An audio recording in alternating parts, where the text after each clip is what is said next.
Солтүстік Қазақстан облысының Айыртау ауданындағы Имантау ауылын нағыз бағбандар мекені десе болады.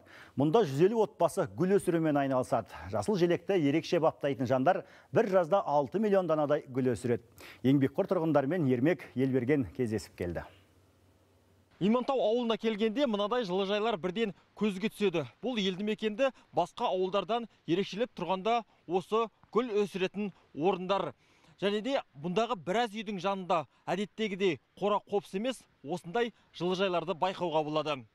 Бірнеше жылдан бері гүл өсіруді кәсіп еткен Константин Валиевтің арнайы білімі болмаса да, гүл баптаудың қыр-сырын бір кісідей меңгеріп алған. Гүл әсемдіктің, нәзіктіктің белгісі, сондықтан оған ерекше баппен қарау керек дейді бағбан. Көктемде еккен жасыл желек қазір жайқалып тұр. В начале марта Наурыз айының басында тұқым саламыз. 3 күннен кейін әрқайсысын жеке-жеке көшет қылып егеміз. Гүл бір айда өсіп шығады. Ауа райы суық болғанда ағаш, көмір жағып, жылу береміз. Бұл гүлдерді тәулігіне бір-ақ рет суару керек. Қалғалы көп болса, шіріп кетеді. Имантаулықтар негізінен көгалдандыруға қолданылатын дала гүлдерін өсіреді. Сондықтан сауда мамыр айында қызады. Маусым кезінде гүлден нәпақасын айырған әр отбасы шамамен 2-3 миллион теңге табыс тауып қалуға тырысады. Қазір ауылда гүл азайған, көбі сатылып кеткен. Мы их стрижем, чтобы они были лучше. Мен қазір гүлдерді кесіп жатырмын. Бұл өсімдіктің қайтадан жайқалып өсу үшін істеледі. Мынау гүлдер өсіп кеткен, сондықтан ешкім сатып алмайды. Кескеннен кейін бір гүлдің орнына 3-4-і шоқ болып өседі.